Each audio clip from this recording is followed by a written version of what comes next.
في قلوب صغيرة حوالينا فقدت الأمان بدري، اتسحب منها حضن الأب أو دفء الأم، وبقت كلمة يتيم هي عنوان حياتهم. يمكن الناس بتشوف اليتيم كحالة إنسانية، لكن الحقيقة إن ده امتحان لينا إحنا قبل ما يكون امتحان ليه هو.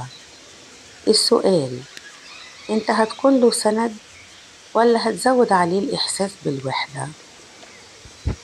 النبي صلى الله عليه وسلم كان أحن قلب على الأيتام، وهو نفسه اتولد يتيم الأب، وبعد فترة قصيرة بقى كمان يتيم الأم.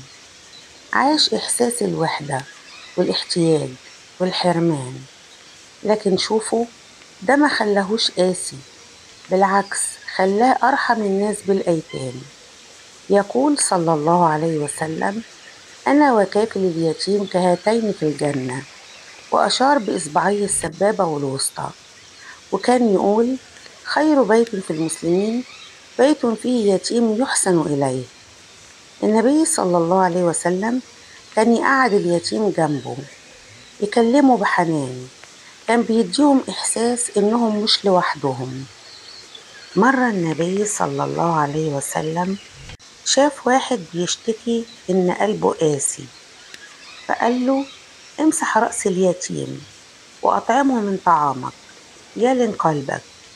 يعني السر في الحنية، في لمسة راس، في طبق أكل يتشارك، في شعور بسيط يدي لليتيم إحساس إنه لسه في حد شايفه وحاسس بيه. إحنا نقدر نعمل كتير لو حوالينا يتيم. كلمة طيبة، ابتسامة، مشاركة عيد أو مناسبة. لو بعيد عننا، في جمعيات موثوقة بتكفل الأيتام، ممكن تشارك حتى بمبلغ بسيط. والأهم، نعلم ولادنا من صغرهم إنهم يحتووا أصحابهم اللي فقدوا الأب أو الأم، ويعرفوا إن ده مش عيب ولا نقص، ده شرف ربنا ذكره في القرآن. الله عز وجل قال: فأما اليتيم فلا تقهر. يعني لا تجرحه، لا تكسر قلبه، لا تحسسه إنه أقل من غيره. خد بالك، يمكن كلمة منك تغير حياة يتيم، يمكن حضن ينقذ قلبه، يمكن كفالة تبنيله مستقبل، ويمكن يوم القيامة تلاقي نفسك ماشي مع النبي صلى الله عليه وسلم في الجنة، لأنك كنت سند ليتيم.